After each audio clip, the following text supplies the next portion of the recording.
Yo, yo, yo, welcome to Shoot Sessions, episode 3 from our Shoot Sessions studio. I'm your host, OJ, with the always cool guy, Doza. Hey. How you doing? Good, how are you? How was your week? Week was great. How was your week? Very good. Got a lot to talk about today. Yeah. Got to start off with Raw. Just kind of get it into. You know what? Let me stop real quick before we go on. We're gonna talk about Raw. We have some topics to talk about. Hulk Hogan, Jimmy Snuka. We'll talk about all that. First of all, I do want to thank all of our viewers, all of our listeners. Oh, yeah. That have actually taken time to listen to our podcast up to this point. Like I said, we're on episode 3. Feels like we've been doing 30 episodes already, but we want to thank each and every one of you. You guys are awesome. You guys are great. And we got word this week that we are officially now on iTunes. Yes. Now you guys on can iTunes, check us out on iTunes. Which is pretty huge.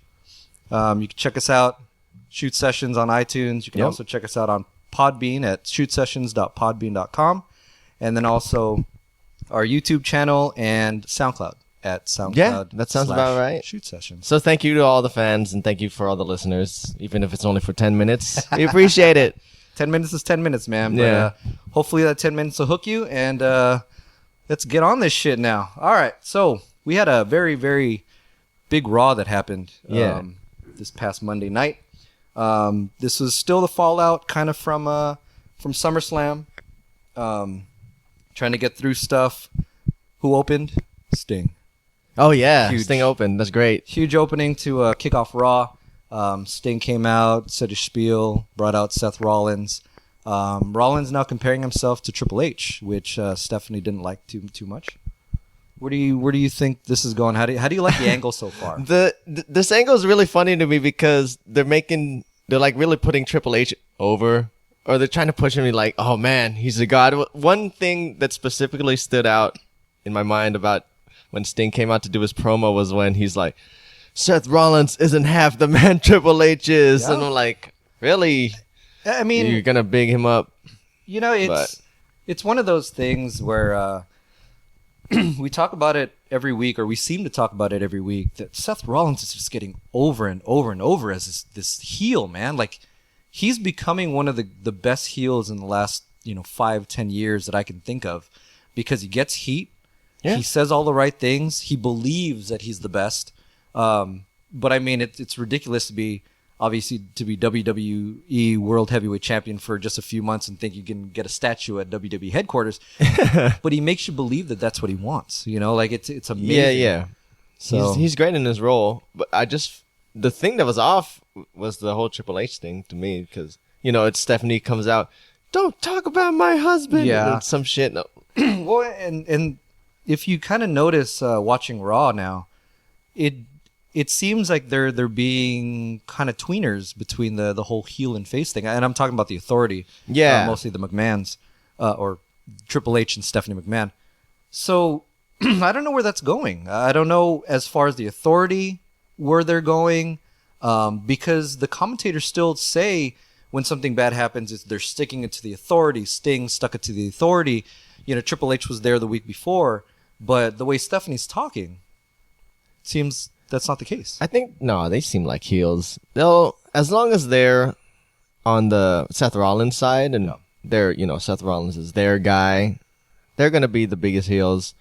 Just, Triple H, for most of his career, I think he has been a heel, and he's still great. And the Authority, before Seth Rollins was a heel, like they were the big heels, and they were probably the best heels for a good couple years. Yeah. I think, you could probably ease up on them now that you have Rollins, so they're allowed to do more face stuff. And like, when Triple H is on NXT, they're like, how he did the intro to TakeOver, like everyone was digging him. Yeah. I was digging his ass too. Yeah, and I mean, that's a good thing. I agree. I think Triple H has always been one of the best heels. When he's a face, it's just, I don't know, there's something's off, like he's not his full capability. There are just certain heels that are good heels. There are certain faces that are just good faces. But it's good that they're getting Seth Rollins over, and they're trying to really push him as the major heel in the company. Yeah, And I like Triple H more as a heel, but I like him as a face when he's like DX. Well, DX is a different story though. Like, you can't compare DX to anything else. DX is its own entity. You know, it's like NWO. Like, you can't really be a heel in NWO now. At least the three main guys. You know, like DX, Triple H can be the worst heel or the best heel, and then he comes out with Shawn Michaels and you'll cheer him. Oh yeah, dude. You know, that's just how it is. But that's true. but that's what he's given to the industry, and that's why he's Triple H. That's why he's the game. So you know, I'm glad that I'm glad that they're giving Seth Rollins this really big push, and you know, he wasn't just one of those in between champions. You know, they set up with him at WrestleMania, and they're pushing him all the way, and they're trying to make him a great heel. Yeah, I think they're doing and he's well. He's doing double duty on that champion, so they're really trying to put him in the spotlight. So I'm excited about that, and I like that they're doing that with him because, like I said last week, like man, he deserves it. You wanted that. You actually you called it out. You wanted him to do double duty, and that's what. Well, yeah, he's doing. Night of So Champions. that's I think the whole thing is about people putting their belt. titles on the Yeah. line. Yeah. So you had to. I guess you had to expect something. Yeah. I didn't know if he'd do double time. Yeah. Because that's still kind of taxing on somebody. Yeah, it is. But, you know, again, we mentioned it last week. Daniel Bryan did it at WrestleMania, and that's on the biggest stage of them all. So, you know, Daniel Bryan doing it, I think Seth Rollins, it came from the same, you know, class. They're cut from the same, you know, person, if you will, because they're just great workers. They know how to get over, you know, as heels or as faces, and they know enough about the industry. They're smart guys.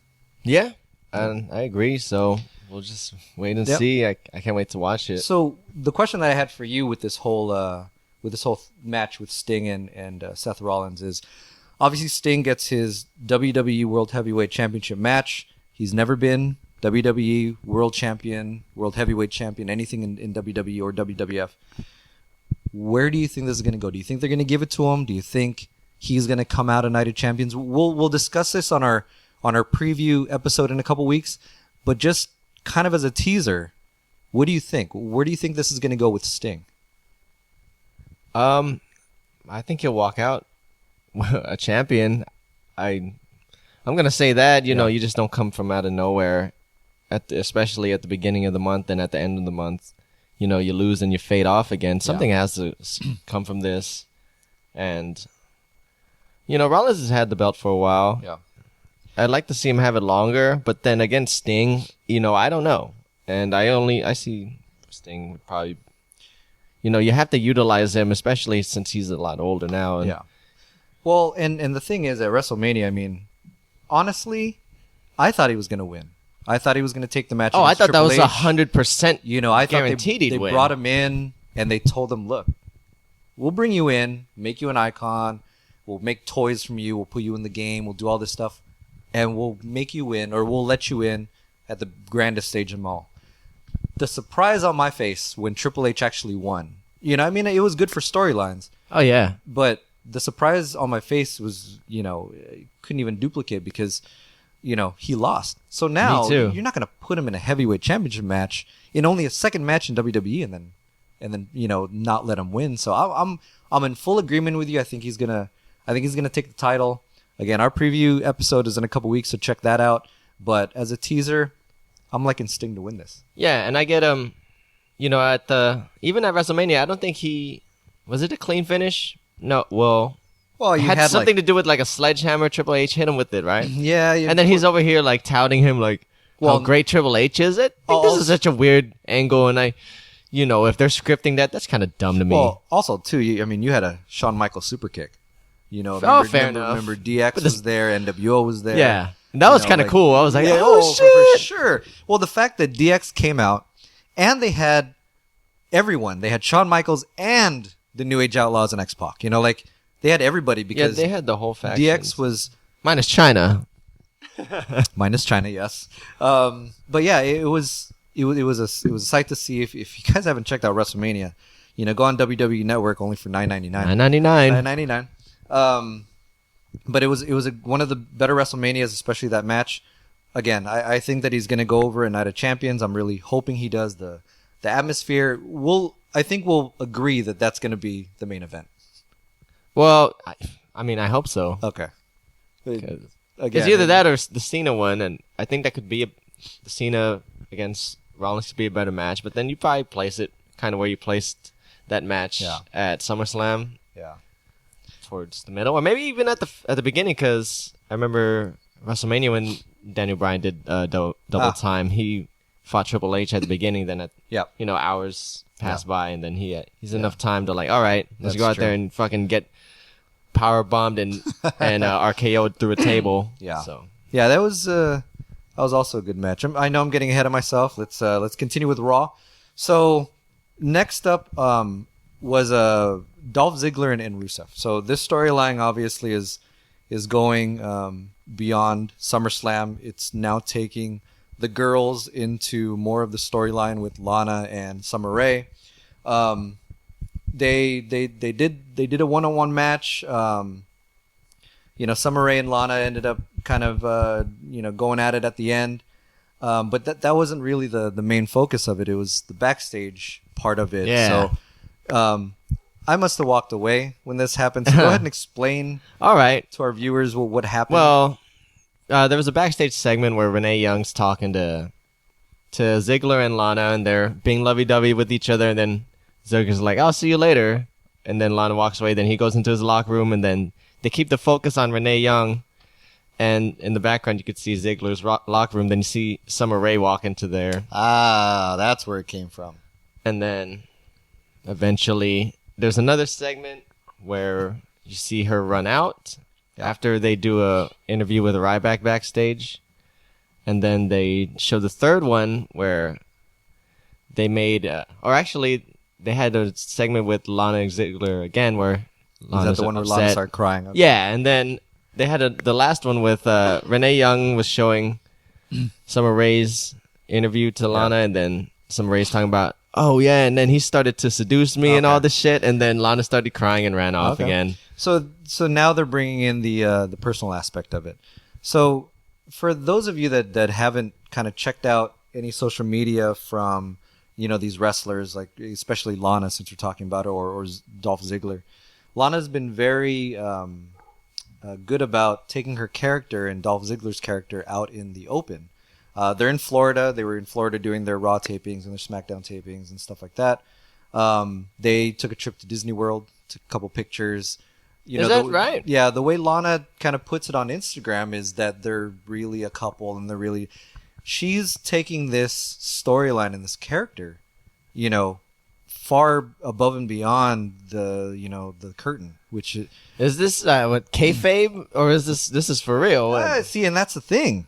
Because I've heard, in my opinion, I think it's a work. I think it's one of those things that, Lana's doing an excellent old school job of bringing her character out in public and making people believe. Like your question was perfect. Was that kayfabe? Yeah. I don't know. I can't tell you for sure. Because she's doing such a good job of, oh man, are they together? Yeah. Because they're kissing and they're doing all these things. They could be together. I don't know, but kind of makes you wonder. There was this funny tweet that Ziggler got where some dude asked him, hey, I thought Lana was dating Rusev in real life. And then he responded back to the person, yeah, that's what he thought too. Yeah, and I was like, oh, dang. Perfect. This is funny. It's perfect. Whether or not they are, they're making us believe that they are. Later in this show, we have a topic down that we're gonna talk a little more fully about. About how social media has changed the aspect of wrestlers and their personas and stuff like that. But this was a great topic to kind of start off with. Lana's doing a fabulous job. It's one of those things where I'm not really interested in the storyline itself between Ziggler and Rusev.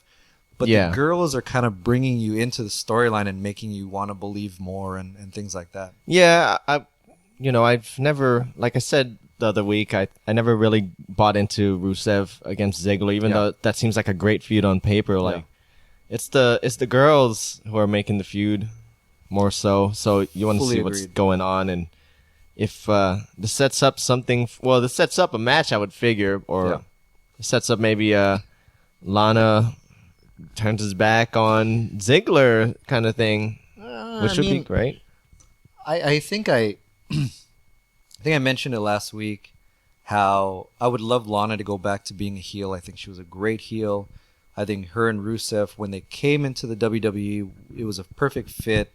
They went from A to B and had a championship in between, and they had a common goal, and he was a monster. So I wouldn't mind doing that. But again, it's one of those things where as long as they carry the storyline in a good way, because as of right now, still, I'm not 100%, like zoned in on Ziggler or Rusev. It's really just the girls.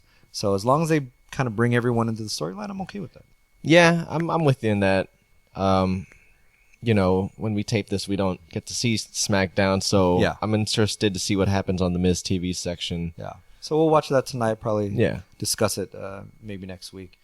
So we'll see how that goes.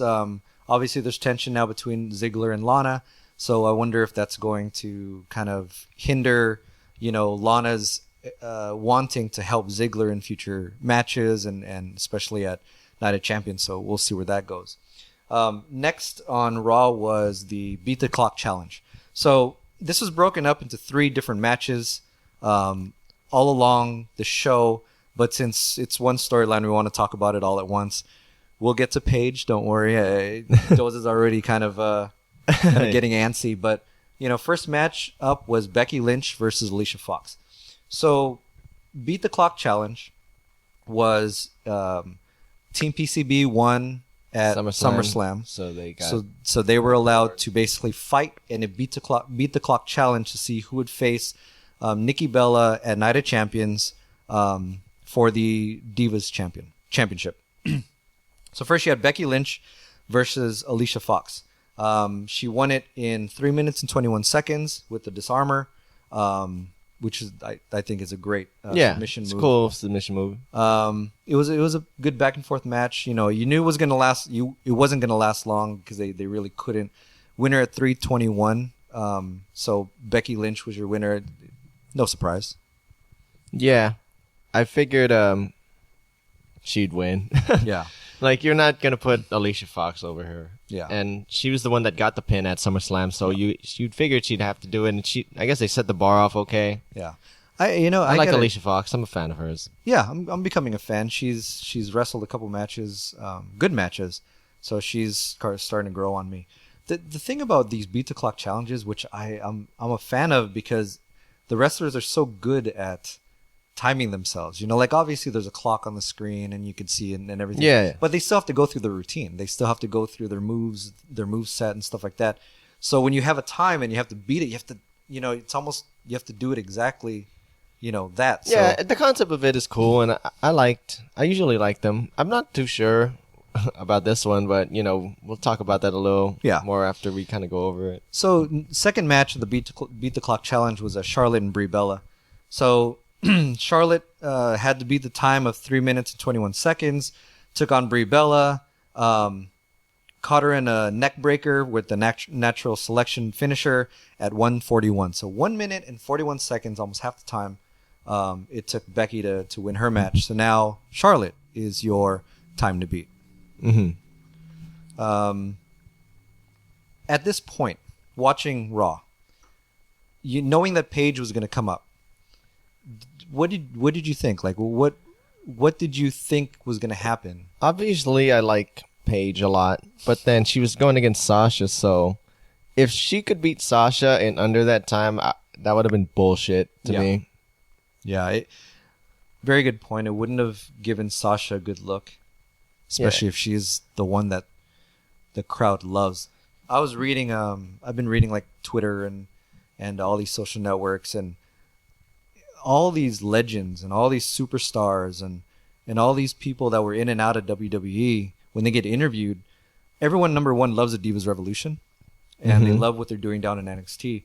But the third or fourth topic down the list is Sasha Banks. Like they think that she's going to be the star. She's going to be the breakthrough superstar that, that's going to come out of NXT. And I have to agree with them. I'm going to agree too, because the crowd reacts to her like in a certain way that they never did with Paige. Yeah. And even though, Paige was probably the first NXT girl out there, and, people are excited about her and people wanted to see her wrestle. Yeah. But then the reaction that Sasha is getting is totally like different. It's on another level, I think. I really hope that when they bring up Bayley, because they had such a good match and good chemistry at NXT TakeOver, I really hope that if they bring up Bayley with this current, this current hugging thing that she has, that the crowd will respond to it and like her. Or if they bring her up and they don't go with the whole hugging storyline, put her in a good storyline because I want her to succeed. I think that her and I like Sasha, the hugging thing. I like the hugging thing too. I think but people would be like dying to get a hug from her if she came out. But sometimes it doesn't translate from NXT to WWE. Yeah, kind of like the Ascension. Yeah, oh, man, I feel bad for them. They were so good in NXT. Yeah, they're the longest reigning champs, right? Yeah, and they're good tag team champs, but they panned out. There were so many others that went before them, and they just never got a good deal on Raw. So I'm really hoping that when Bayley comes up, her and Sasha are going to have good matches because I think that they can, do some magic. But Charlotte was your winner against Brie Bella. Now Paige battles Sasha Banks. We mentioned that Paige did not beat the time of 121. I don't know how closely you were watching, but this segment... I know what you're going to bring up. Yeah. So when Paige lost, she obviously was a little bit disappointed, a little bit frustrated. She almost seemed like it was a quick tease of a heel turn just because, the other girls were trying to console her. Hey, it's okay, blah, blah, blah, or at least congratulating Charlotte. At first Paige wasn't about it. Later on. She gave Charlotte a hug after. Yeah. But there was that little... I did get that. I was like, oh, is she pissed? Yeah. So... That's a good way to kind of start off a storyline in the future. That is kind of, maybe they'll bring that up. But for right now, I do like the fucking 3 teams. And I don't want to, I want that to keep continuing for a while. Unless you, I don't know, add more divas, which I don't know who else you'd add if you want to bring back Emma. Natalia. Oh, yeah. Natalia. And I'm a huge fan of Natalia. Yeah, I know. You really like Natalia, dude. I just, as a wrestler, I mean, she comes from the Hart Foundation, her in-ring wrestling is great. Her promos are great. At least bring her in as a veteran to kind of bring up the younger girls, kind of like you did with maybe Lita and Tough Enough, stuff like that. But like you're not even using Natalia for anything. Like she's not even jobbing to anyone. She's not even in matches enough to job to anyone. So I don't know who you job to accept, probably Sasha or Charlotte. Yeah. Or one of the newer girls. Did you, I wanted to bring this up. Did you notice, like, the end of that match when, well, first of all, I wasn't happy that they made Sasha look so weak. Yeah. It looked like essentially she got saved by her teammates instead of, her just being on par with Paige, which would be fair. I fully agree with you.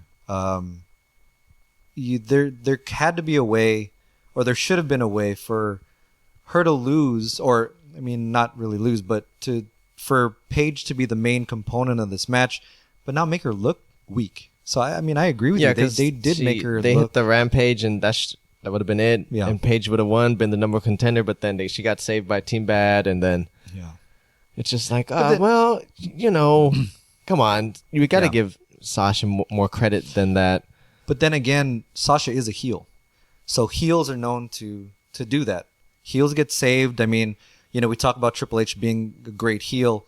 How many times did he cheat? How many times was he saved by members of his faction? Evolution would always come down and destroy other people when he was losing. So I mean, I can understand, that sort of thing. But yeah, they did make her look a little bit weak. And I think they botched the ending because I heard it was supposed to end with Banks and the PTO, but then the time would go past. But they couldn't lock it in time. Yeah. But I mean that doesn't mean too much because it's gonna end anyway. Yeah, at least it didn't botch it enough where it botched the whole storyline. So your winner was Charlotte. Now she goes to Night of Champions against Nikki Bella, who's your current Divas champion. So now we've talked about this a little bit in the past. We'll talk about this a little bit now. Your Divas Championship hasn't been defended in quite a long time, just because of the Divas Revolution, just because of the 3 teams, of 3 girls apiece. There's really no way to kind of determine and have matches for the championship. I understand that. Yep. But now all of a sudden, well, not even all of a sudden, now you're promoting more that she is approaching AJ Lee's Divas Championship record of 295 days. So, if my calculations are correct, hopefully I am, because, otherwise I'd have to give away my Asian card again. She is going to be about a week before Night of Champions to be crowned the longest reigning Divas champion. I believe it's 5 days before Night of Champions. 5 days a week. Yeah, close enough. Still close enough. So 5 days. Let's just take 5 days. I don't think that's fair. I don't think that's fair, mainly because, number one, I'm such an AJ Lee fan, but you're gonna promote it that she's gonna be the longest reigning, but she's not defending it. Yeah, that's what I mentioned last week. She's just essentially walking into it, and if she still has it at Night of Champions, I don't know. Well, I mean, it seems so far, that's gonna happen. Like, it's just no point. Like, Charlotte fucking just lose, dude. It doesn't matter anymore, because the story there is Nikki Bella's title reign and beating AJ Lee. So if they go into that matchup at Night of Champions with Nikki, the longest reigning champion, it doesn't matter anymore to me. Like, oh, what are you going to do? Now you're going to start Charlotte's reign, and it's just, she didn't defend it. And it's just like anybody but fucking Nikki Bella, please. Well, and that's the thing. That's the thing. People have been talking about this kind of being a little punch in the face to AJ Lee from WWE, just because, she can't. I mean, she retired. Yeah. She did that on her own. She made the decision, which she's very happy with, and I applaud her for it. What up, CM Punk? AJ Brooks. But it's still not fair. If you're gonna promote something, have her defend it. If she defended it every week and then they promote it, yeah, I'd be fine with that. That's great, because at least she's a fighting champion. She's not a fighting champion, heel or not. She's not a fighting champion. Yeah, dude, like, Brie has more matches than her. She's just kind of she sits around and looks pretty most of the time, and then she had, like I said, she had that promo where she comes out, wins and losses don't matter. All that matters is this, and it's the belt. And that, if that's the case, and she has it, and she hasn't been defending it, put it on the line. And she's on the fucking, she's on the way to break AJ's record. Yeah. Like, I'm not gonna be happy watching that match. I would want Nikki to lose, obviously, but if she has that reign already, like, what's the point? Yeah, even if Charlotte wins, it's great. Charlotte's gonna win. She can be new Divas champion, whatever. But you're still giving Nikki the title of longest reigning Divas champion, which now who's gonna beat it? Then you're gonna have to reset it with Charlotte, or Charlotte's not gonna hold the belt forever, because you have so many good holding the belt that long when you have that many good divas. I don't know if that's a good thing. Yeah. So they wanna bring up the Divas division, Divas Revolution. Doza, you and I were very, very clear with how we felt about the Divas Revolution in the last couple of weeks, how it's kind of made a turn for the worse, at least on our end. So they're not doing any favors to us by not having her defend the belt. I mean, hopefully there's a twist where she could lose it before Night of Champions. I'm praying for that. At least make us think that she is. Because, right now there's no suspense. Like, you're going into Night of Champions, the longest reigning. What's the fucking point? Yep. It would have been perfect if they did Night of Champions the day before, or whatever, a couple days before. So there's that whole thing. Even if Nikki won at that point, at least there's that whole storyline, like, oh, is she going to win? Now, you don't really care. At least for me, I don't care if she's going to win. I don't care if Charlotte's going to win. Of course, I'll be happy if Charlotte won, just because it's new Nikki face, might as new well blood. hold it for years now. Why not? Why not? They already kind of spoiled the whole longest reigning champion, for it. So it makes me sad, because I look at what she's done, and I can't think of anything significant in that title reign. Nope. I don't remember, like, even a match or. Nope. I don't even remember how she won it, to be honest with you. I think it was it Survivor Series? I don't know. I'm assuming it was against AJ Lee. she did the Lex Luger thing. Rampage? Nikki Bella. I mean, what's it called? The fucking Rack Attack. Yeah, the Lex Luger Rack Attack. She hasn't brought anything to the title. She had that whole storyline with her sister a while back, and I don't know. For me, I just don't think she's been a good champion just because she hasn't defended it. Yeah, and I don't. I can't. And she's like, I don't know, just because she's on Total Divas, and then, it just, man, I don't know how to put this into words, but that just takes away your appeal, and it just makes you not likable to be on that show. Even with Paige, like when she was on there, I was kind of disappointed because I love her, but then she's kind of cool on the show, but then again, she gets annoying at times. As wrestling fans, I mean, I know everything's scripted, but as wrestling fans, it still comes down to the wrestling, and it still comes down to the storylines on that. Total Divas, for me, I've seen it a couple times. It just makes me feel, like I'm watching a horrible drama unfold, and and plus it was taped like 3 months back, so you already kind of know as wrestling fans what kind of happened. So, but the bottom line is Charlotte, Nikki Bella, Divas Championship, Night of Champions, September 20th. We'll see what happens. Whether or not we'll care at that point, we'll see.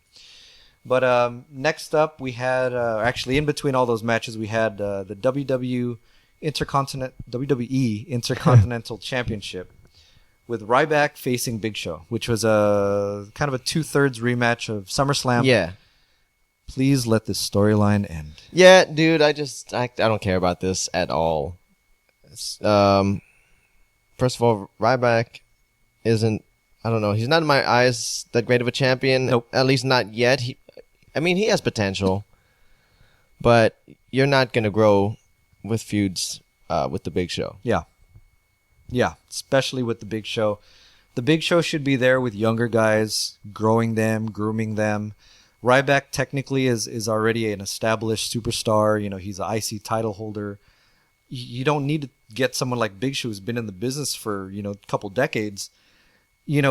Pushing Ryback and making him, look better, because you can do that with anybody else. Like just because he can pick up a 7 foot 400 pounder doesn't make him, that much of a champion. He won by the shell shock. I mean, big surprise. You knew it was gonna happen. They're not gonna change the IC title on Raw. I don't think they've announced a feud for Ryback as far as SummerSlam, or did they mention him against the Miz? For Night of Champions? For Night of Champions? I think it's him and the Big Show. Again? Right? Oh my God. I mean, we'd have to look it up, but I think that's what I've been hearing.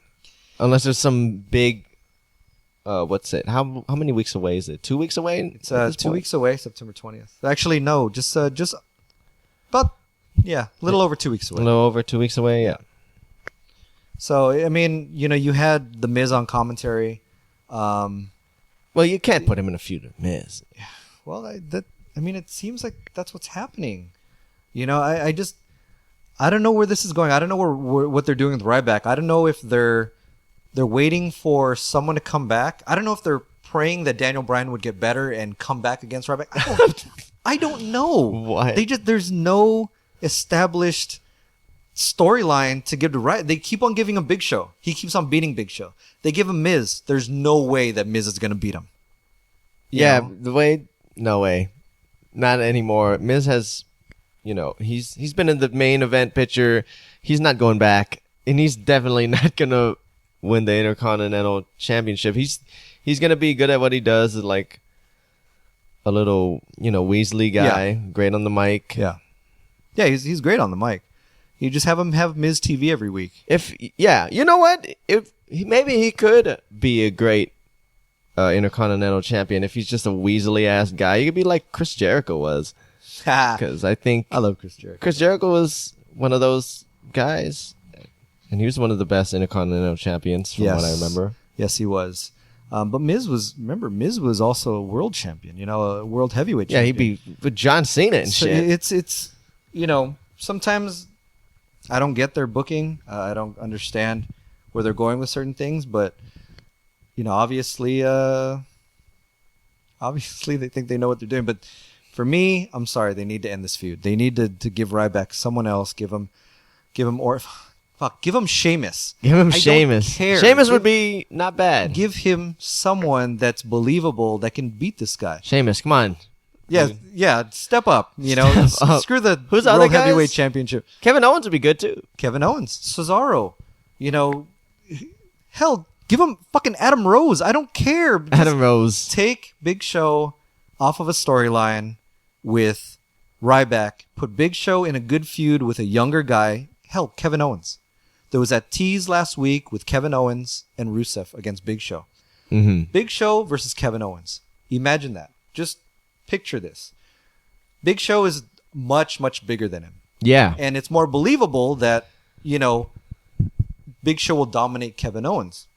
You put Kevin Owens over by making him beat the Big Show. You know, I don't care if he can pop a powerbomb him or whatever, but Dude, that'd be fucking crazy. you know, but then he'll be, you know, it's kind of like when Brock Lesnar, you know, superplexed Big Show that one time, broke the damn ring. Oh my God. know, Yeah. But you made it believable, you know, because Brock Lesnar was more of the champion and he was still younger and he was still coming up. Ryback's already your IC champion. Don't mess with him. Give him someone else. Kevin Owens, Big Show, I think would be a good feud, at least for a pay-per-view, because, you know, you have a knockout punch versus the KO Kevin Owens, you know. Ah, nigga, Yeah, you like that? You like how I right did there. that? Okay, I see you. Yeah. But I think Big Show needs another feud, and please get Miz out of there. All right. Miz needs to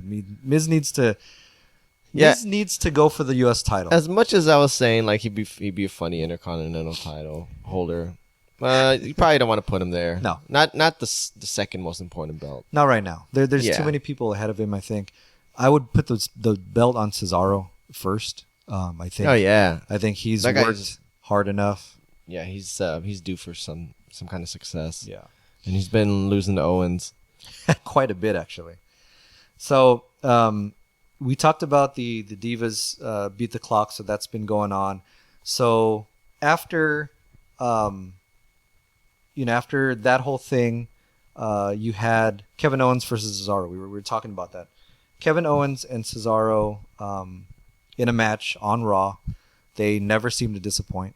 Yeah. They had Oh, another great good match. And like you mentioned, Kevin Owens won again. Pop-up powerbomb. I don't mind them putting Kevin Owens over Cesaro. I don't think Cesaro needs these wins. But it would be nice to kind of have a back and forth where Yeah. one guy would win, one guy He would won win. at It's like, SummerSlam. He could have.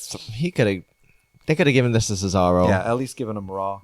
But again, because they're giving such good matches, and it doesn't seem like they're repeating, their move sets and everything like that. They always keep it fresh. Yeah. Which I'm very That's appreciative a of. really good point. Yeah.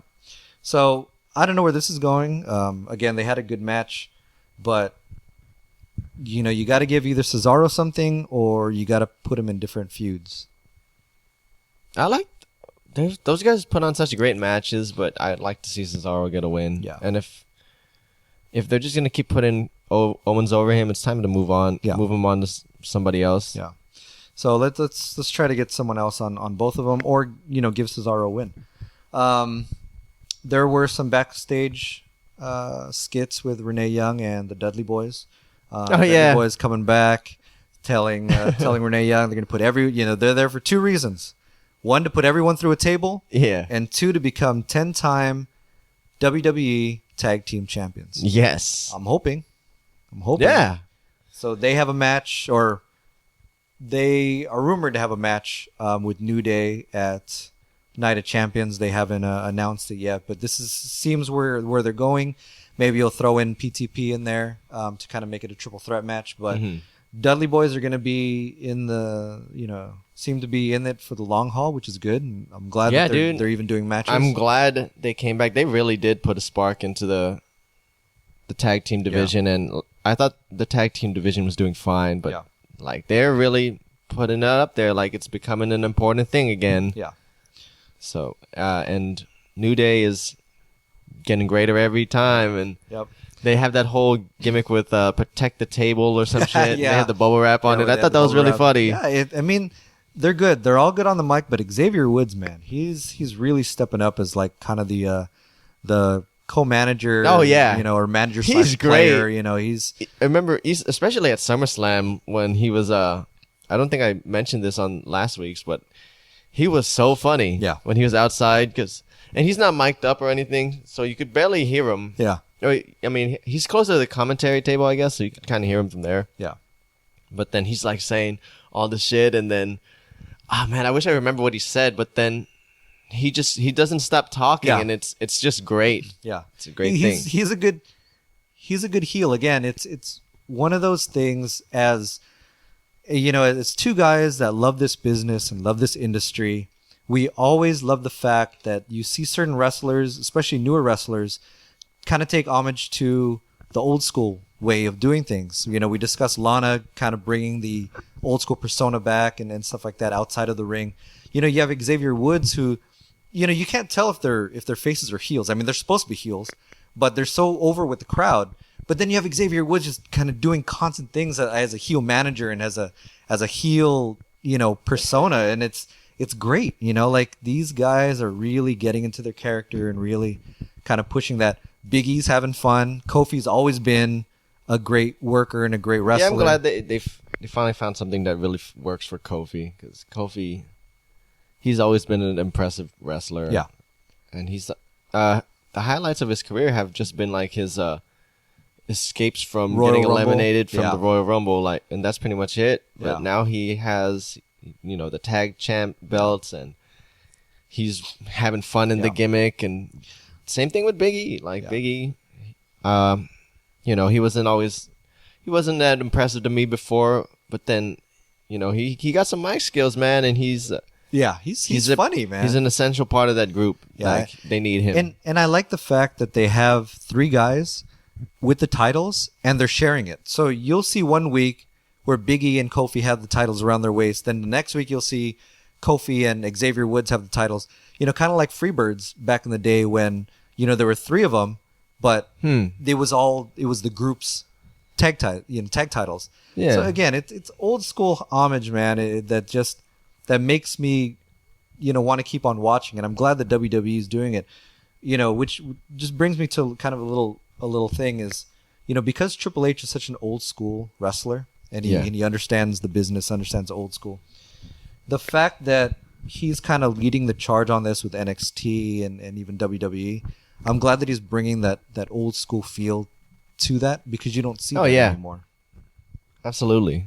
Triple H is, NXT is his baby, and NXT is doing well. And they're arguably putting on a better program. Yeah. So we talked about the Dudley Boys coming in.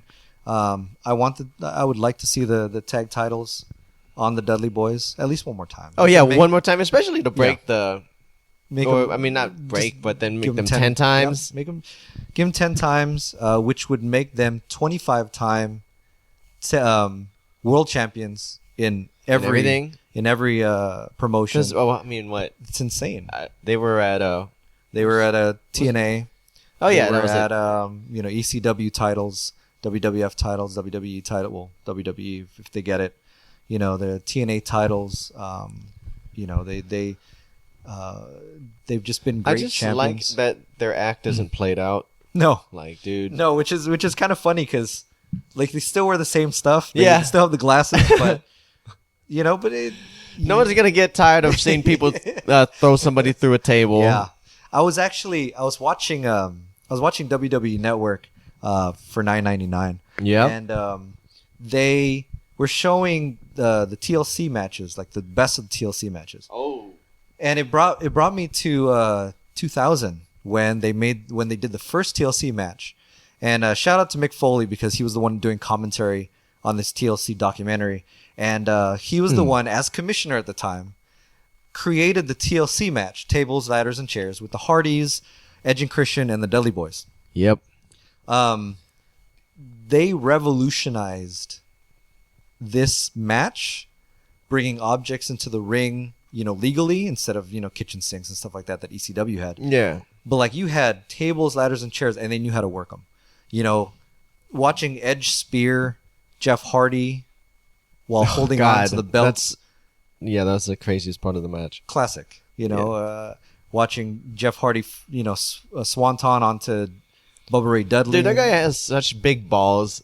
It's amazing. I've seen him swanton from like the highest things. And he has no fear. It's insane. That's why I thought it was cool when the Shield was still together and Seth Rollins did a backflip from the crowd, from the second tier crowd onto the Shield, and I think there were Evolution or what? Going against Evolution at the time.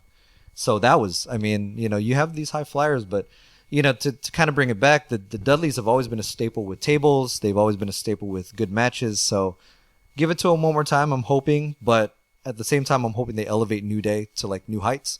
And even PTP, and even Lucha and even the Usos when they come back. Yeah, PTP needs to get a match again. And, to see where they're at.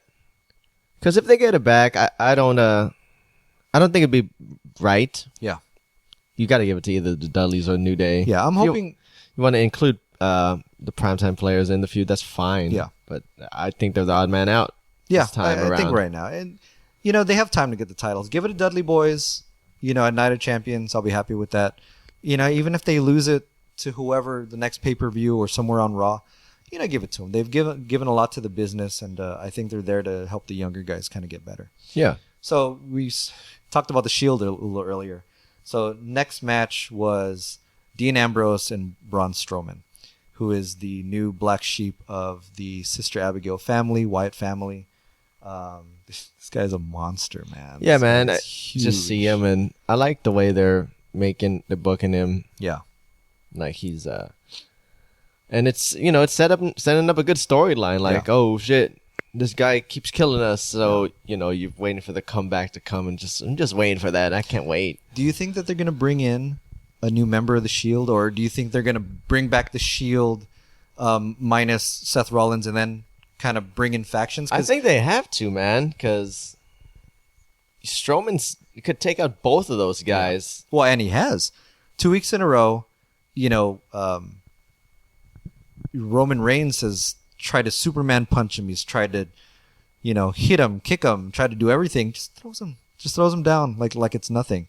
Yeah. And then if Roman Reigns can't do anything, Dean Ambrose isn't going to do anything. Yeah, dude, Roman is the powerhouse, dude. Exactly. So if he's getting tossed around like he's a little bitch, like they're going to need to bring somebody in or find some really convincing way to make it seem like they could beat him. Yeah. I like the fact that they are bringing him, Braun Strowman, bringing him into this monster type, persona. He was strangling Roman Reigns. Dean Ambrose comes with a chair, hits him, and nothing. Doesn't even flinch. That was fucking cool. That was insane, And then you give him his finisher, whatever it's called. I don't know what it's called yet. And then right after you put Roman Reigns in a Sister Abigail with Bray Wyatt, and man, the Wyatt family are back, man. Yeah, man. Then you just wait for like Rowan to come back. They're even thinking about turning Adam Rose back into Lee Kruger. Yes. So and then maybe adding him to the Wyatt family. That'd be cool. I don't want it to be an NWO type of thing too, where they have too many people. Yeah. I think Rowan would be cool. If Adam Rose comes back as Kruger, I wouldn't mind that. He's got to grow out his beard though, because he would look weird. But at the same time, 4 or 5 guys. I've always liked that. But Shield need to bring somebody up. They need to call somebody. They can't call Sting because Sting's stuck in a storyline with Seth Rollins. They obviously can't call Seth Rollins because he doesn't care to be with them. It'd be not the right time to call Seth Rollins. So so I'm thinking who else in NXT, that you can bring up, but at the same time thinking that way, Braun Strowman never really made it on NXT TV, so you didn't even know about this guy. So maybe they have some other gems that they can bring in as an extra Shield member, because they have to equal the odds and stuff like that. But all I ask, I don't see. They got to bring somebody in unless they fucking have an angle where Roman Reigns goes into the hyperbolic time chamber or some shit. Man. Very nice Captain America reference there. Avengers. But I just... That was Dragon Ball Z, buddy. What? The hyperbolic time chamber. Oh, My bad. kill you. It's Yeah, all right. Yeah. Hey, man, this isn't a comic book podcast. I know wrestling. We'll get to that Yeah. someday. Yeah, Maybe. watch out for our comic book podcast coming soon. But yeah, I apologize for not knowing that to all the people out there. That's probably They're like, know, what? That guy. this fucking guy. But I was thinking something else. But yeah, this guy is a monster. Shield need to do something. I'm hoping though. I'm hoping that Shield even the odds. Even though I want the Wyatt family should win a damn pay-per-view event, just one. Man, let him win a match. I don't think Bray Wyatt's won a pay-per-view match in a year, and just give him that. But storyline wise, I think let's see what's going on. Yeah. Now would be prime for them to win. Even if the Shield does bring somebody in, and if they win at Night of Champions, if they have a match at Night of Champions, which I mean they probably should. Yeah, they will. So we talked a little bit about the Dudley Boys and the New Day. Dudley Boys did have a match with New Day. Came out, won the match. Took the table that you were talking about that had the bubble wrap on it. Took off the bubble wrap. They were gonna 3D Big E through the table. Yeah, that would have been crazy. Yeah, and he was saved by his New Day members. So they're teasing it. Something's gonna happen. And I think at Night of Champions, it's going to be Dudley Boys and New Day. So I'm really hoping for that. Yep. So we come to the end of Raw, and Seth Rollins comes out to call out Sting. So Seth Rollins pissed at having a match now at Night of Champions, wants to call out Sting, tell Sting, where the hell's my statue? Give it back, this and that. John Cena's music hits. Hell yeah. You being a very big John Cena fan, John Cena now comes out, decides he wants to use his rematch clause. So now, as we spoke before, Seth Rollins has 2 matches at Night of Champions, defending the WWE World Heavyweight Champion against Sting and defending the U.S. Championship against John Cena. So, we talked about this earlier in the show. I think it's great that Seth Rollins is kind of getting out there doing double duty. I think he has, he's young enough, he's hungry enough. I think he has a great moveset. I think he has great storylines. Going into this, the way I see it, and again, we'll talk about this in a couple weeks, but the way I see it, he's going to lose both titles. So, we've had matches before where, I don't know who it was exactly, I don't know if it was Eddie Guerrero, did a match where he put both titles on the line in the same match, lost both titles. Or maybe it was Kurt Angle, I'm not sure. But I can see Seth Rollins losing both titles and doing a storyline with Triple H. You don't need titles with Triple H, but you can build a storyline with Triple H. I don't care who's the face. That'd be cool. Hey, that's a pretty good idea. But I think that those two can really do it well, and if Triple H really wants to help the business, he would put Seth Rollins over.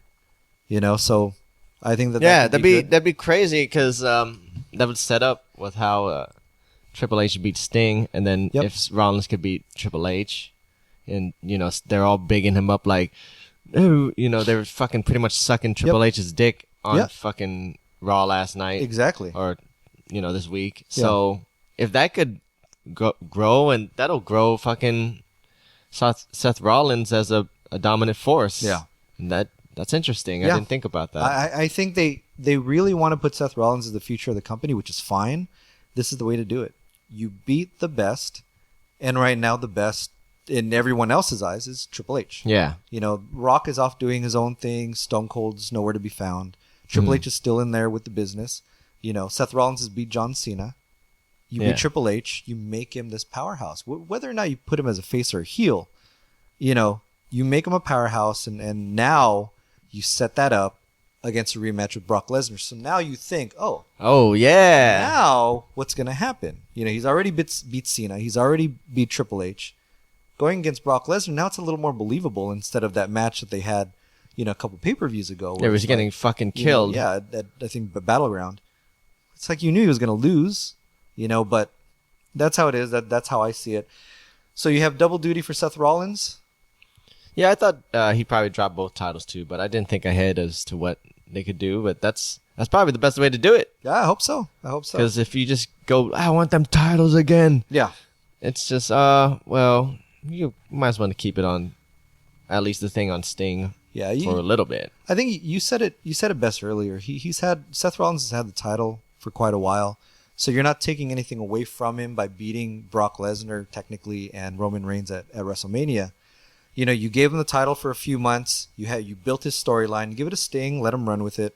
You know, you give the U.S. title back to Cena. Now Cena takes over and starts going against the Miz, or you going against the younger guys, going against Miz, going against like those younger guys like Neville. You know, oh yeah, Neville put Neville in a match with Cena. Put Cesaro back in a match with Cena.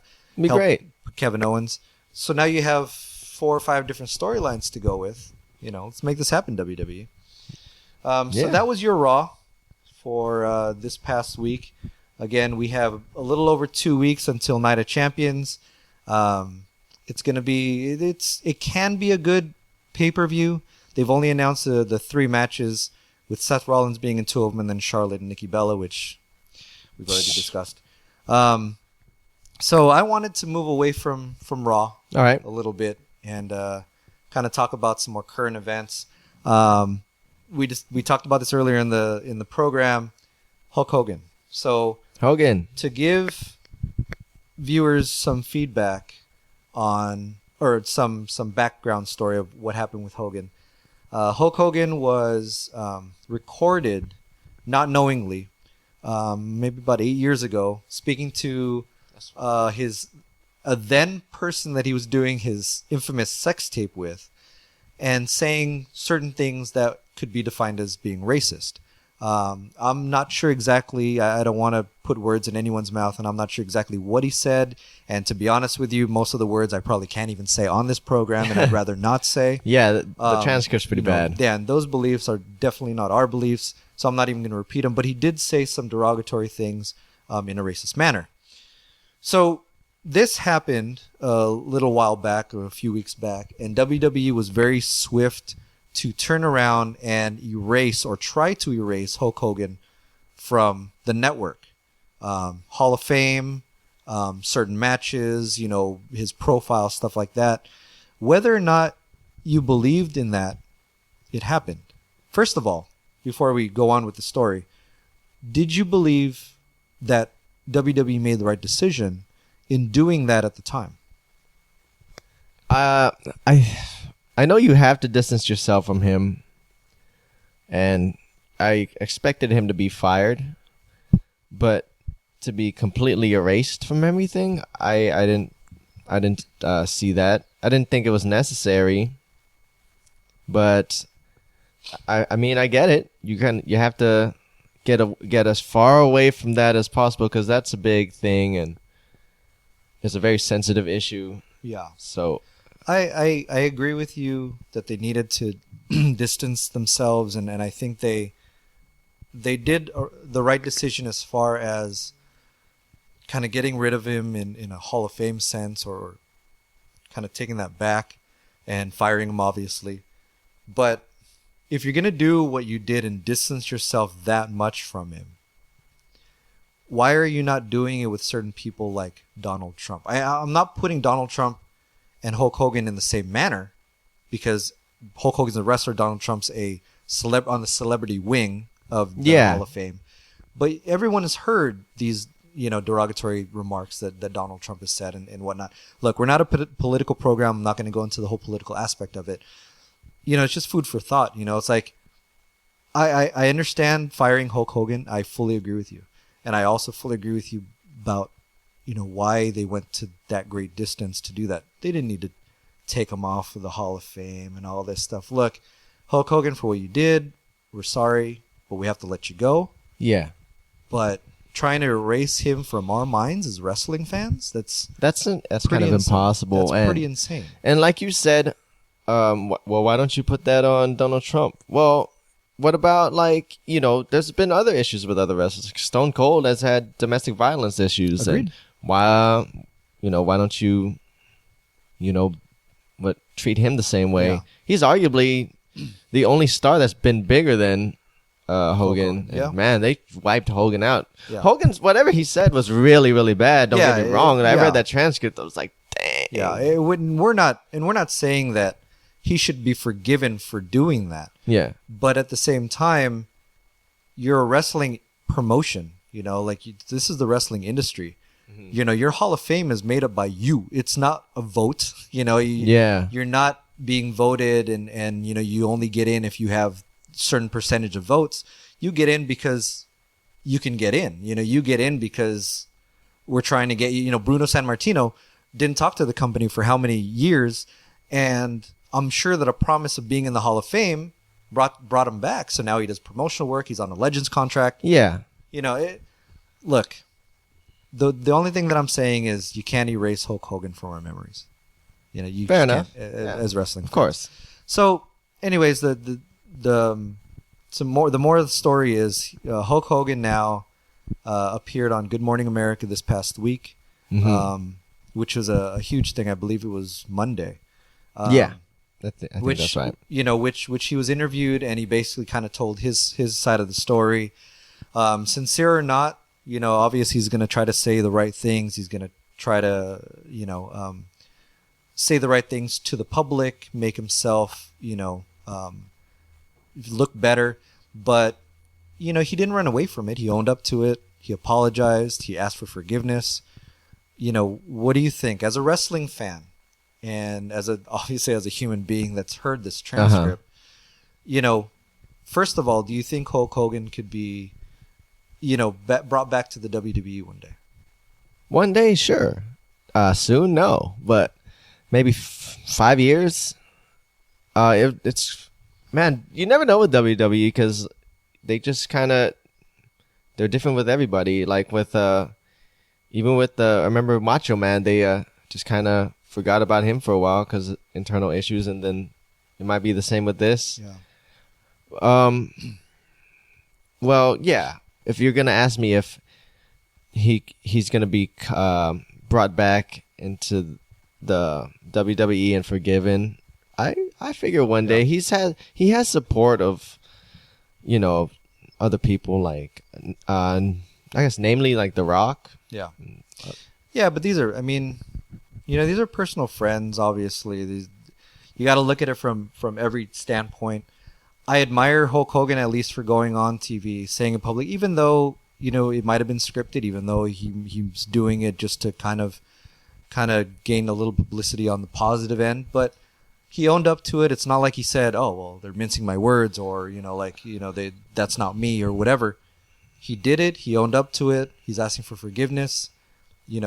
I think he's going to be brought back to the WWE. I get that, he was asking for forgiveness and then he owned up to it, but then something just went off on my bullshit radar with some things he was saying. Yeah. Like how, well, when I was growing up, they just used to throw that word around like it was nothing. I'm like, dude, Hogan, you're fucking like 65 years old. When you were growing up, that's maybe the 60s, I think? That's a long time dude, ago. They're not walking around going, yo, what up? Yeah. They're not doing that at that time. I felt like he was making an excuse there, and I thought that was stupid. Yeah. I'm like, if you want people to forgive you, they will. Or you just be honest. Like, I said it, I'm sorry, and You made a great point. I don't think he's point. I don't think he's a racist. I mean, we all say shit at some times, and we're caught or not, and he was caught. But I understand. But for me, and I agree with you. Don't get me wrong. But we all say things. I mean, we all say things to friends. We all say things to other people in a joking manner, whatever. But if you're a star and you're a celebrity, especially that stature, it doesn't matter if you're having a one-on-one conversation in a closet with your best friend or your father. Yeah. You don't say shit like that. Fair enough. And I'm not saying that other people that aren't celebrities should say things like that. We don't condone that here. But at the same time, if you're in that, you don't see The Rock, going around talking to somebody, and you have your persona and your celebrity status. Yeah. I mean, who knows, man? What it's this thing like with Donald Sterling before. Like, he didn't know he was getting taped, and he's been the Clipper owner for how fucking long? Yeah, but he was fucking full-blown racist. He was he admitted being racist. He didn't care that people knew he was racist. I mean, that's the main difference. But look, you're Hulk Hogan. I really hope, you're truly honest with what you were saying. I do agree with you with the bullshit meter, but I hope there's a little bit of sincerity with that. And I hope to see you back because, as a kid, Hulk Hogan was it, Hogan's, man. My first memory wrestling. Yeah. But- The WrestleManias, the, Pontiac Silverdomes, the Andre the Giant Body Slam. When I was growing up, man, that was it, dude. I had the stupid orange and red colors all the time. I had the stupid fake mustache. I, didn't really eat vitamins and whatever, but You didn't eat your vitamins? I was and told to, brush your teeth and shit? But that's the thing. I'm hoping he comes back into good graces, which I think he will eventually. But smarten up.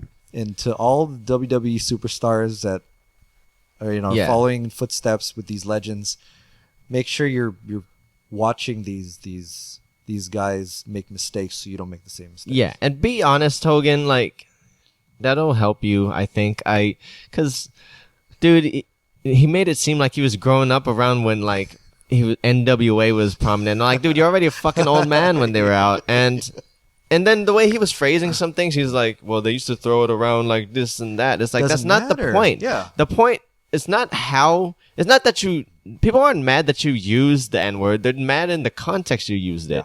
Yeah. You're not saying, you're not doing fucking Booker T shit. You're calling somebody. Yeah. That word. Yeah. And it's not, that's what people are mad about. But then he tried to spin it like, well, they used to say it around me all the time. Like, dude, don't make excuses. Say you're sorry. Say you fucked up. Yeah. People fuck up. And we're a forgiving society. We just need to know that you're sincere. And then it's not going to help if you're not being honest. Yeah, look, we're not a political podcast. We rarely kind of talk about this much in the political standpoint. But because it had to do with, wrestling and wrestling industry and being wrestling fans, we felt that it was a necessity to bring it up. But it doesn't matter who you are, man. Just, have a level head and think before you talk. That's what my dad told me. That's what I tell my kids. Just think before you talk. Speaking of legends, last thing that I want to talk about before we end this program is Jimmy Superfly Snuka was arrested earlier this week from a 1983 murder. Yeah. So 32-year-old That's murder. crazy. He was charged with third-degree murder and involuntary manslaughter of his then girlfriend Nancy Argentino. She was like what, 23 years old? She was young. They were both young. Snuka is now 72. His daughter is Tamina Snuka. What? I didn't know that. Yeah, Tamina is Tamina Snuka. Oh wait, daughter or niece, one of those, but she is in the family. It's Snuka. Team Bad? Yeah, Tamina? Team Bad. Really? Tamina, yeah. Holy shit. If you ever see her finishing move, it's the Superfly off the top rope. I haven't seen her. She just jobs. So whatever. How am I going to see She her just finish? loses to Brie Bella and and whoever. Even though you're supposed to be fucking China, but all right. Yeah, but she is in the Snuka family. So this is, 32 years. No matter if you're a superstar or not, that's crazy. To be brought up. They opened the case a couple years ago. They found her, I guess, unconscious. The story is that he beat her and left her to die. That's the story. There isn't any factual stuff that will be for the courts to decide. But I don't know, man. This was right after the Hulk Hogan thing. This happens. It's crazy. I think. What was I going to say? That it's crazy how it caught up to him, and it caught up to him because of his autobiography. Yeah. Which they had different versions of the story. Yep. So that gave enough evidence to reopen the case. Like, oh, maybe this motherfucker was lying. Yep. So he fucked up. Moral of the story: you don't always have to tell your story. Yeah, and I guess the thing was, the story that he gave initially was that they were going to the hotel and she went to the side of the road to go pee or something and fucking fell on her head. Yeah. Or hit her head, and then they got back to the hotel room and then she got worse there and died. Yeah. But the whole thing is, they're saying that there was no medical attention being called. There was no attempt to save her life. Yeah. So again, this just happened. Story is going to obviously unfold in a lot of other ways. But again, it has to do with the WWE family, so we're bringing it up. I'm hoping for the best. I love Snuka. When I was growing up, same thing, man. He was one of those staples. He had the little Superfly loincloth and jumping from the top rope, his little Superfly. jumping from the top of the steel cage that fucking Man, dude. pretty much gave birth to Mick Foley. Yeah. He helped make the cage matches. I'm hoping for the best for him. I mean, good luck. Yeah. I don't know. Well, they say that it's not it's not a life sentence. That's why he was allowed bail. So, but then again, he's 72. So I it's think not like, they weren't gonna give him a life sentence, or they gave him bail because he has stomach cancer. So they didn't want taxpayers paying for his treatment. yeah. Well, So it's like, oh shit.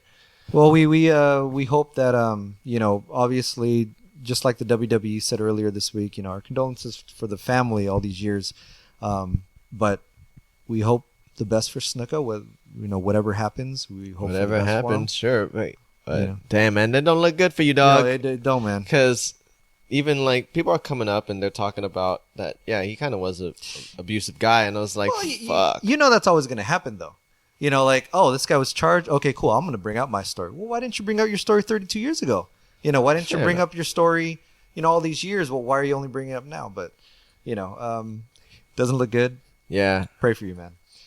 So, that is the end of our episode. It was a good episode.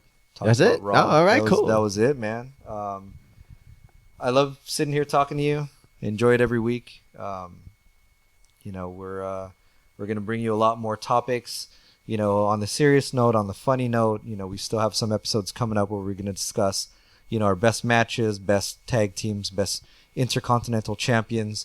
Next week, we are going to talk about how the IC title has kind of lost its feel in our eyes, along with Raw and whatever topic. And then kinda- what? The social media? Are we gonna bring that up too? Well, yeah. I mentioned last week we were going to bring the social media, but right now we're banking on about an hour and 15 minutes. All right. So, we'll save you guys from that topic and give it to you next week. Talk about the social media aspect of wrestlers' personas. Unless you want to talk about more, man, I can sit here and talk forever. I'm good, man. You're the one running the show, so Oh, I'm the runner. Okay, well, you know what? I just checked my clock, and it's not quite 1:15. It's about 1:14 and a half. Well, let's talk. All Let's right. talk. All right. Psych. Just kidding. Boom. Social media. So we've discussed quite a bit in this program that goes with social media. Even talked about Hogan, talked about Snuka, how everything kind of comes up. My whole topic that I brought up last week that I wanted to talk this week was how social media, like Twitter, Instagram, Facebook, Snapchat, Periscope, everything that you can think of has changed how we look at wrestlers and how the personas of wrestlers have changed in our eyes. The thing that I brought up last week, and the thing that I'm going to bring up now to start this discussion, is back in the day when you had old school wrestlers, you had an injury, for example. Take anybody. Gets an injury, leg injury, that's obviously part of the storyline. It's a work. Yeah. The guy stays home. The guy, doesn't go out of his house. The guy has a maid go out and get groceries, sits in his chair, closes the curtains because you thought that this guy, his leg fell off, he was dying in his bed, and then he comes out and all of a sudden, it's a miracle. Now you have wrestlers wrestling each other, and 5 minutes later they're on Instagram, hugging and taking pictures with each other. Mm-hmm. So, I wanted to see how you felt about that as old school watchers, as watching Beyond the Rock, Beyond Stone Cold, watching the old ECW stuff, watching even Hogan and Undertaker. No, I know what you mean. Like, does it, as an old school fan, does it kind of turn you away or make you think differently? I guess I might have just gotten used to it, but then it did bother me at first because I do remember those times when let's use for an example Ted DiBiase, the $1 Million Man. Yeah. His character was the $1 Million Man. So WWE or WWF at the time would give him a lot of money to go out to fucking public restaurants and just throw boatloads of cash just to keep the persona of the $1 Million Man up. Yep. But now they don't do that because of the social media. That social media essentially destroyed kayfabe. Yeah. Which is crazy to me that you brought up the whole Lana and Ziggler thing. Yeah.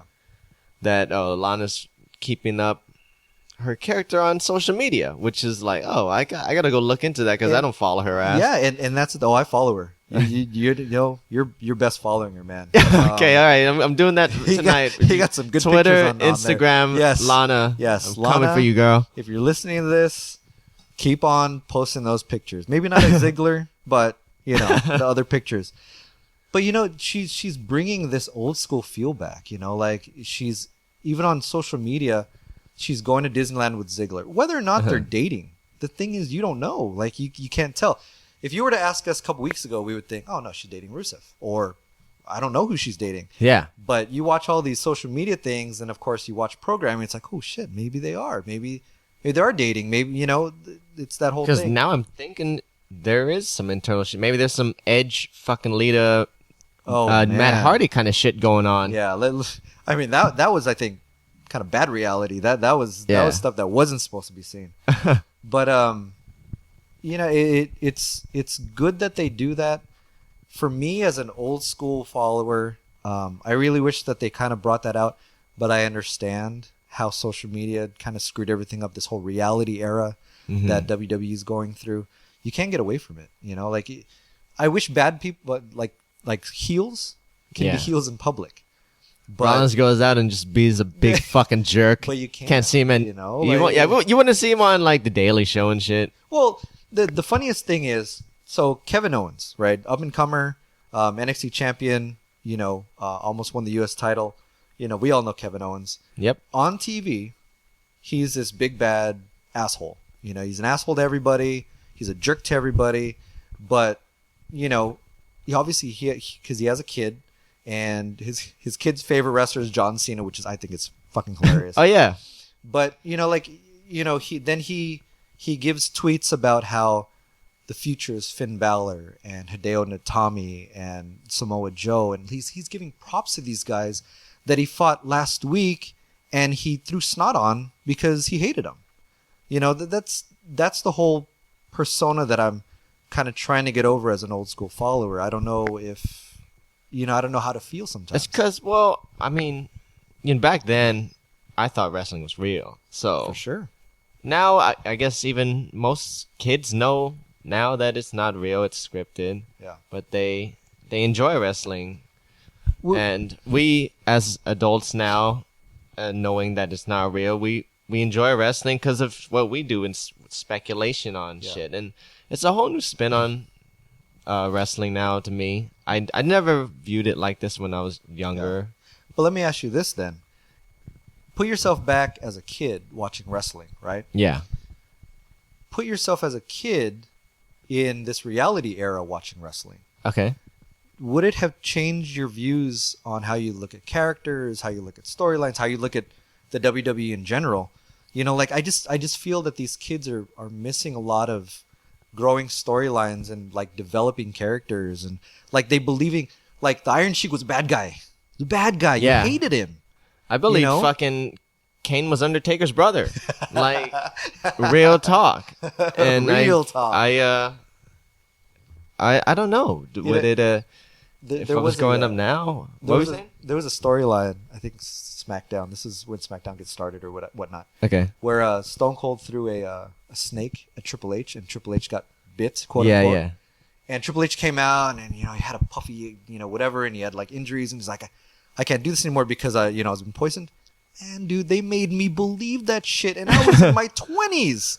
The thing is, some wrestlers go all out, like they make you believe on stuff. Mm-hmm. But because this whole social media thing, where it's like, I hate you, but on Twitter, you're my best friend. It's just, I think partly kids nowadays that you want to see grow up as wrestling fans when they get older, they're missing that. You know, they're missing the whole. You gotta remember that WWE is a storyline. It's a soap opera. That continuous storyline for how long? And yeah, I get that. And do I miss kind of that? Yeah, of course I do. Yeah. I miss being able to believe that Undertaker's a real fucking dead guy, and that I don't know what's another gimmick that I thought was crazy. Well, I didn't really believe that Kane was a dentist though. Isaac Yankem. Yes, I did. He did not look like a dentist. I believed him. He scared me. Well, first of all, I was young as hell, but and then when Hogan joined NWO, I thought that was fucking real. Yeah. Like, that was insane to me. So, and it sucks that probably, people may never have that kind of experience now. Yeah, I mean, it is what it is. Social media is here to stay, and you're gonna get all these wrestlers on social media because they have to. But on the other side of the spectrum, more of a positive note, even as huge wrestling fans, at least they're using their social media for the good purposes. This Connor's Cure that they're doing. On Twitter, for those of you guys that haven't noticed or haven't done it yet, the gold, the turning your avatar to gold. Every time that you do that, for Connor's Cure, the WWE or Connor's Cure will actually donate $1. I think it's a great cause. I think everyone should go out and do that. But at least they're using their social media for positive. I mean, they have to. It's not like they're going to use it for negative. Of course. But I'm glad that they're doing that. But if you were to ask me, I do miss that old school feel. I do, but then WWE is way bigger than it was before now. True. They have movie stars now, and the product is different. It's more G-rated, so you can't have people thinking that fucking these guys are crazy all the time. Like, you have to have them think they're playing a character, and I don't know if your son knows that White's playing a character or not, and I know he's playing a character, but I buy into it. Yeah. So, of course I still enjoy wrestling, and I just learned to adapt to it, and it's going to be here. And, you have Total Divas there, so you see them, like, they have the feuds, and then on Total Divas, it's totally different. You see behind the scenes. So it's already pretty much exposed out there, and the whole WWE network, it pretty much doesn't try to paint the WWE, like, or kayfabe anymore. It goes behind the scenes, like when they did specials on DX, and they're Triple H and Shawn Michaels were sitting down candidly, and then they talk about curtain calls and all that crap. And the Click. I recently saw the Click documentary, and it was cool to see those guys just kind of sitting around and shooting the shit and everything, which is what we do every week. So good points. But social media, like I said, is here to stay, and we really can't do anything about it. But I applaud Lana for kind of taking her character above and beyond the ring, as an old school or is she? Man, dude, blew my mind. All right, well, Lana, you just got a new follower, man. I'm gonna be checking it out. I'm gonna be studying, analyzing that, trying to see if Lana, I got you a follower. I should get something for that. You DM me or something. Okay. Romulus Inc. Romulus Inc. Those little prints. Watch for that follower. All right, guys. Well, Doza was a hell of a good time yet again. Yes, third it was. episode in. Yeah. This is fun, like it is every week. Ladies and gentlemen, go ahead and check us out on our social media network, since we're talking about social media. Twitter, Facebook, and Instagram. You can find us at Shoot Sessions. Shoot us an email. Comment down. Our email address is shootsessions@gmail.com. Give us a comment. Send us a question. Send us requests. Topic requests. Anything. We'll do it. I promise. What do you guys want us to talk about? Let us know. Put it in the comments. We'll read our comments in a weekly mailbag. And you can check us out now on iTunes. That means we're legit. Yep. Shoot Sessions in iTunes. You can check out SoundCloud at SoundCloud /com/Shoot Sessions. Yeah. And Podbean at shootsessions.podbean.com. That's correct. All right. As always, we're talking from our Shoot Session studio, and we will see you guys next week. Have a good week. All right. Peace out. Have a good week. Peace.